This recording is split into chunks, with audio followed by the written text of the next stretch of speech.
मेरठ में भाजपा नेताओं के बीच चले लात घूंसे, कपड़े फटे, सपा बसपा वाले बीजेपी में आ गए, कमेंट पर भिड़े नेता। मेरठ में भाजपा सदस्यता अभियान को लेकर चल रही बैठक में कार्यकर्ताओं में जमकर लात घूंसे चले।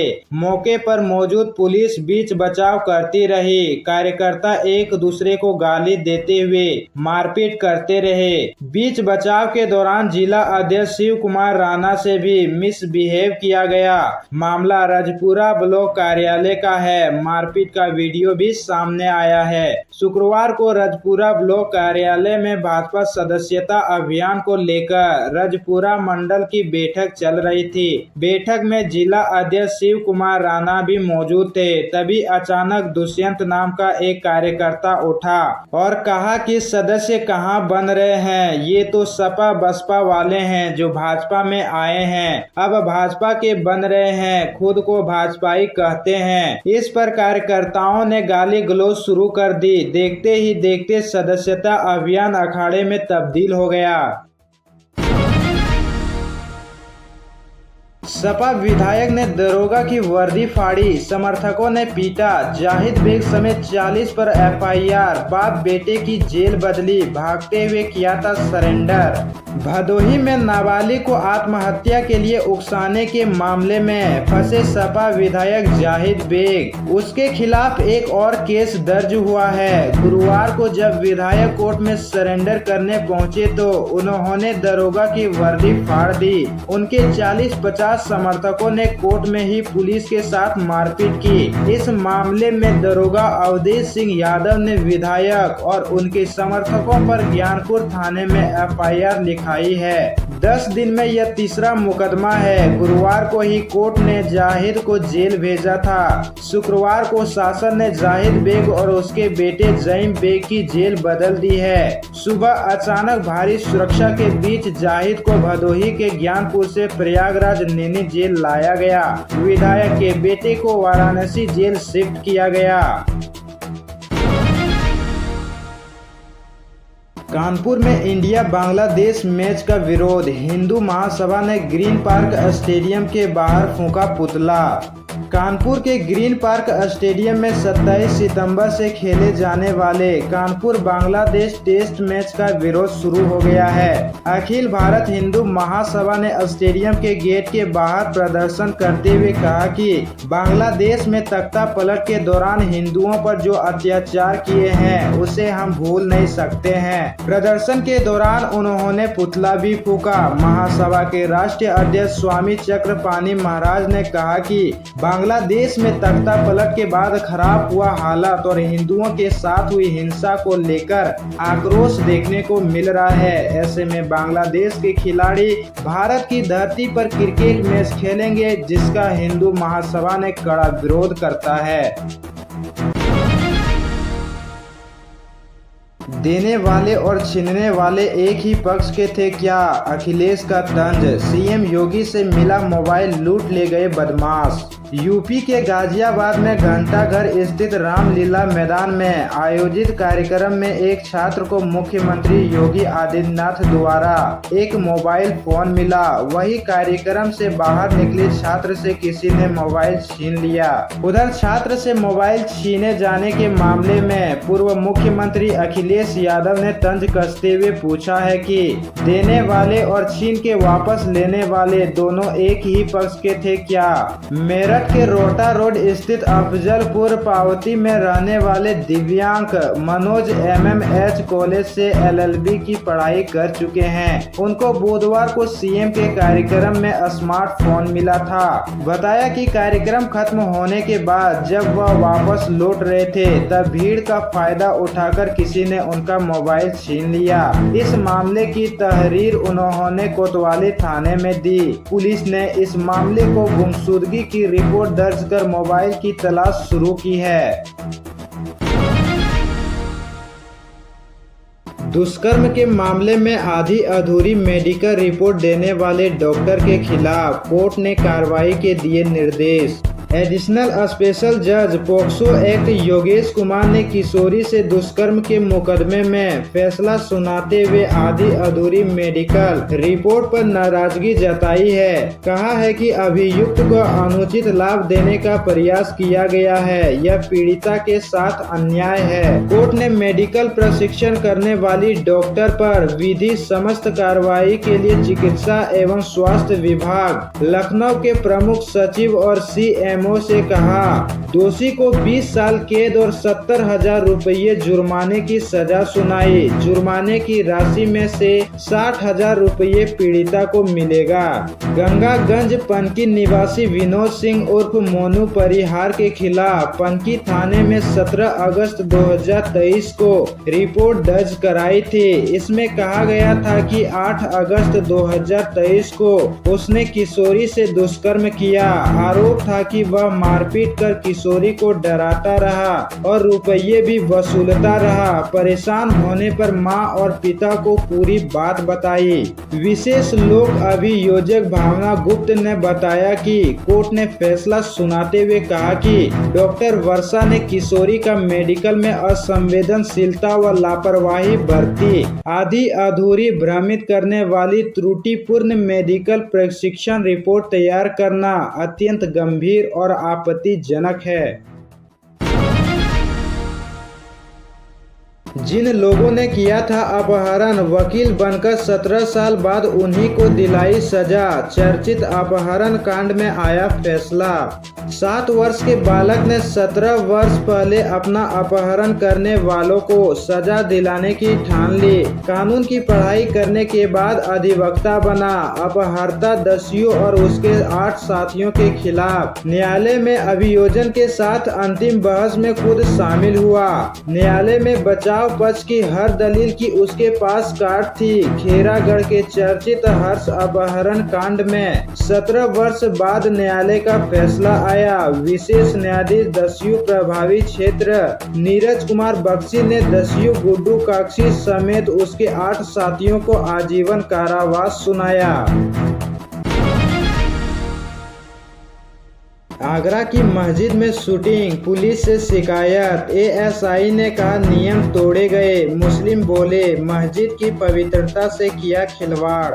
आगरा की शाही जामा मस्जिद में एल्बम बनाने के मामले में ASI ने सख्त कदम उठाया है। ASI के संरक्षण अधिकारी ने मंटोला थाने में शिकायत दर्ज करवाई है, जिसमें कहा है यह संरक्षित स्मारक है। मस्जिद कैंपस में एक वीडियो शूट किया गया है, जिसमें वीडियो कैमरा स्टैंड और ट्रॉली कैमरे को उपयोग किया गया है। मंटेला SHO सत्यदेव शर्मा ने बताया, हमें शिकायत मिली है लेकिन FIR दर्ज नहीं की गई। ASI के अपने नियम है, वह संबंधित लोगों पर जुर्माने का नोटिस जारी कर कार्रवाई करेंगे। यह प्राचीन स्मारक तथा पुरातत्व स्थल एवं अवशेष नियम 1959 के नियम संख्या 41(2)(a) के खिलाफ है। संरक्षित इमारत में वीडियो शूटिंग के लिए ASI से अनुमति जरूरी है। इस शूटिंग के लिए मस्जिद कमेटी तक की अनुमति नहीं ली गई। संरक्षक सहायक ने पुलिस में FIR दर्ज करके कार्रवाई का अनुरोध किया है। वहीं मुस्लिम समुदाय के लोगों ने इस मामले में मस्जिद कमेटी पर आरोप लगाए हैं। लोगों का कहना है कि शूटिंग में कमेटी के लोगों ने मदद की है। मर्चेंट नेवी में नौकरी छोड़ सेना में भर्ती कराने के नाम पर करने लगा ठगी। मेरठ में SFT के हत्थे चढ़ा अरविंद राणा। भारतीय सेना में 40 अभ्यर्थियों की फर्जी भर्ती कराने वाले अरविंद राणा को SFT ने मिलिट्री अस्पताल के सामने से गिरफ्तार कर उसे सदर बाजार पुलिस को सौंप दिया गया। आरोपित भारतीय सेना का हवलदार बताकर मिलिट्री इंजीनियरिंग सर्विस में नौकरी दिलाने के नाम पर प्रत्येक अभ्यर्थी से 5 लाख की रकम वसूलता था। उसके बाद उसे फर्जी भर्ती लेटर मुहैया करा देता था। पुलिस लाइसेंस में पत्रकारों से वार्ता करते हुए एएसपी ब्रिजेश सिंह ने बताया कि गुरुवार को कुछ अभ्यर्थियों से मिलने के लिए बघोल थाना वजीरगंज बदायूं निवासी अरविंद राणा पुत्र अनिल राणा एमएच हॉस्पिटल आया था। यहीं से उसे गिरफ्तार कर सदर थाना बाजार थाने में मुकदमा दर्ज कराया गया। लखीमपुर के गांव में एक ही रात 3 मौतों से दहशत में लोग, स्वास्थ्य विभाग की टीम करेगी जांच। यूपी के लखीमपुर में बीती रात रुकंदीपुर थाना क्षेत्र के एक गांव में 3 लोगों की मौत से गांव में बड़ी बीमारी फैलने की आशंका जताई जा रही है। पूरा गांव शोक की लहर में डूब चुका है। विकास खंड सदर लखीमपुर ग्राम पंचायत खानपुर में 42 वर्षीय राजा राम 1 साल से पेट की बीमारी से ग्रसित थे। यहीं के 63 वर्षीय राम विलास भी कुछ अरसे से बीमार थे और 70 साल के जमाउद्दीन पर करीब 1 साल से पेट की ही बीमारी से परेशान रहते थे। इन तीनों की एक साथ मौत से गांव में लोग डरे और सहमे हुए हैं। दरोगा ने चलती ऑटो में टीचर से की छेड़खानी। प्रतापगढ़ में बोला, मेरा कुछ नहीं बिगाड़ पाओगी, जिस दिन ज्वाइनिंग उसी दिन निलंबित। प्रतापगढ़ में दरोगा ने बेटी के सामने महिला टीचर से छेड़खानी की। चलती ऑटो में इधर उधर टच करने लगा। महिला ने विरोध किया तो बोला, मैं दरोगा हूँ, तुम्हारे साथ संबंध बनाऊंगा, मेरा कोई कुछ नहीं कर पाएगा, कहीं शिकायत की तो माँ बेटी की खाल खींच लूंगा। मामला लालगंज थाना क्षेत्र का है। एसपी डॉक्टर अनिल कुमार ने बताया, महिला टीचर की शिकायत पर लालगंज थाने में मामला दर्ज किया गया। हिरासत में लेकर आरोपी दरोगा का मेडिकल कराया गया, जिसमें वह शराब के नशे में धुत पाया गया। निलंबित करके उसके खिलाफ विभागीय जांच शुरू कर दी है। अभी 2 दिन पहले ही आरोपी दरोगा राम केवल का प्रयागराज से प्रतापगढ़ के नवाबगंज थाने पर ट्रांसफर हुआ है। वह ड्यूटी ज्वाइन करने प्रतापगढ़ आया था। शराब के नशे में इस कदर धुत था कि नवाबगंज जाने की जगह वह लालगंज पहुंच गया था। अंबेडकर नगर में जमीन फर्जीवाड़ा की जांच शुरू। एडीएम और एआईजी स्टाम्प ने ली जानकारी। गोरखपुर में सीएम से की थी शिकायत। अंबेडकर नगर में जमीन फर्जीवाड़ा के मामले में पीड़ित अनमोल की शिकायत पर एसडीएम डॉक्टर सतानंद गुप्ता और एआईजी स्टाम्प अविनाश पांडे ने जांच शुरू कर दी है। अनमोल ने गोरखपुर में जनता दर्शन में मुख्यमंत्री से मुलाकात कर न्याय की गुहार लगाई और एसएफटी से मामले की जांच कराने की मांग की। पीड़ित ने बताया कि उसके साथ धोखाधड़ी कर जमीन लिखवाने का प्रयास किया गया और भूमाफियाओं के दबाव में उसकी सुनवाई नहीं हो रही। मुख्यमंत्री ने पीड़ित को न्याय का भरोसा दिलाया। इसके अलावा डीएम ने मामले की जांच के लिए 3 सदस्यीय कमेटी बनाई, जो अपनी रिपोर्ट प्रस्तुत करेगी। अकबरपुर तहसील के फतेहपुर पकड़ी निवासी अनमोल के दोनों भूखंडों की जांच के लिए एआईजी स्टाम्प ने पहुंचकर स्थिति का जायजा लिया। उन्होंने पीड़ित से बयान लिया और उसे न्याय का आश्वासन दिया। अनमोल ने बताया कि उसकी फतेहपुर पकड़ी में 1430 वर्ग फीट जमीन है, जिसे वह 35 लाख रुपये में बेचने के लिए सहमत हुआ था।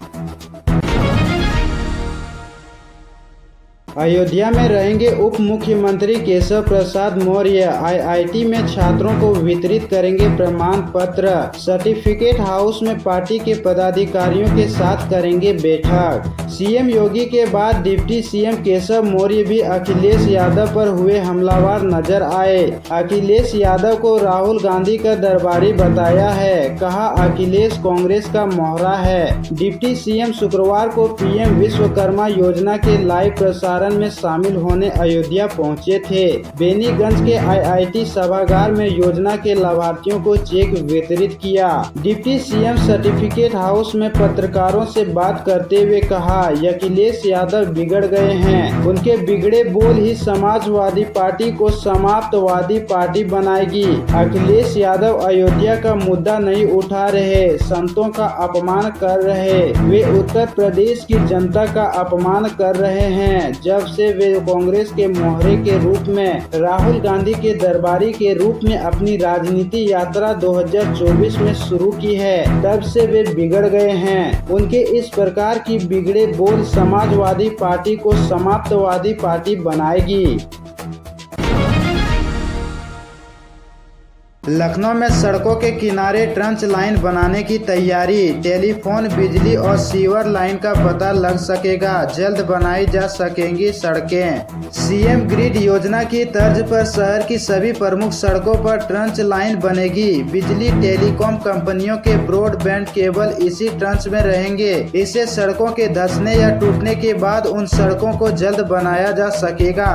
लखनऊ विकास नगर की सड़क की मरम्मत 4 माह से चल रही है। वहीं LU की सड़क को 1.5 हफ्ता हो चुका है। अभी लंबा समय लगना है। बार बार सड़क धंसाव को देखते हुए कमिश्नर रोशर जैकब ने इस समस्या का अस्थायी समाधान ढूंढने को कहा था। इसके बाद नगर निगम ने सभी सड़कों में ट्रंच बनाने का निर्णय लिया है। सड़कों पर ट्रंच बनाने का कार्य अलग अलग फेज में किया जाएगा। इसके पहले रिमोट सेंसिंग की मदद से सड़कों की जाँच की जाएगी। ध्वनि तरंगों की मदद से यह पता लगाया जाएगा कि सड़क के भीतर क्या है, कितनी गहराई में टेलीफोन लाइन, बिजली लाइन है, कहां से पाइप लाइन गुजर रही है और कहां से सीवर लाइन। अयोध्या में करंट लगने से किशोर की मौत। खेलते समय बिजली के खंभे में चिपका। पुलिस ने पोस्टमार्टम के लिए भेजा शव। अयोध्या के जमुनिया मई गांव में करंट की चपेट में आने से 14 साल का किशोर गंभीर रूप से झुलस गया। परिजन उसे लेकर अस्पताल में इलाज के लिए पहुंचे, जहां पर डॉक्टरों ने देखने के बाद उसे मृत घोषित कर दिया। परिजनों की सूचना पर पहुंची स्थानीय पुलिस ने शव को कब्जे में लेकर पंचनामा करने के बाद पोस्टमार्टम के लिए भेज दिया। हादसा उस समय हुआ जब किशोर अपने साथियों के साथ दरवाजे पर खेल रहा था। मिली जानकारी के मुताबिक कोतवाली रुदौली के ग्राम जमुनिया मऊ गांव निवासी हीरालाल 14 वर्षीय अपने घर के पास खेल रहा था। इसी दौरान बिजली के खंभे की चपेट में आ गया। चीखने की आवाज पर दौड़े लोगों ने किसी तरीके से करंट से उसे हटाया, फिर बेहोशी की हालत में उपचार के लिए CSC खेरपुर ले गए, जहां पर मौजूद डॉक्टरों ने देखने के बाद उसे मृत घोषित कर दिया। बलरामपुर में ग्रामीणों ने सड़क जाम कर किया प्रदर्शन। बोले दबंग ने किया अवैध कब्जा। तहसीलदार थाना अध्यक्ष से शिकायत करने पर नहीं हुई कार्रवाई। बलरामपुर के ग्राम पंचायत सिकंदर बोझी में माजरा सुल्ताना कला के ग्रामीणों ने मुख्य मार्ग को जाम कर प्रदर्शन किया। ग्रामीणों का आरोप है कि दबंग व्यक्तियों ने गाँव के मुख्य मार्ग पर अवैध कब्जा कर लिया है, जिससे आवागमन पूरी तरह से बाधित हो गया है। इससे ग्रामीणों में भारी आक्रोश है। उन्होंने जिला प्रशासन से तुरंत हस्तक्षेप की मांग की है। ग्रामीण कुन्नू लाल ने बताया कि गांव के एक दबंग व्यक्ति ने मुख्य मार्ग पर कब्जा कर वहां बैलगाड़ी और भैंस बांध रखी है, जिससे आने जाने का रास्ता पूरी तरह बंद हो गया है। ग्रामीण इस मार्ग का उपयोग करने की कोशिश करते हैं तो दबंग व्यक्ति उन्हें रास्ता बंद होने की धमकी देते हैं और गाली गलौज से बात करते हैं। कई बार मारपीट की भी घटनाएं हो चुकी है।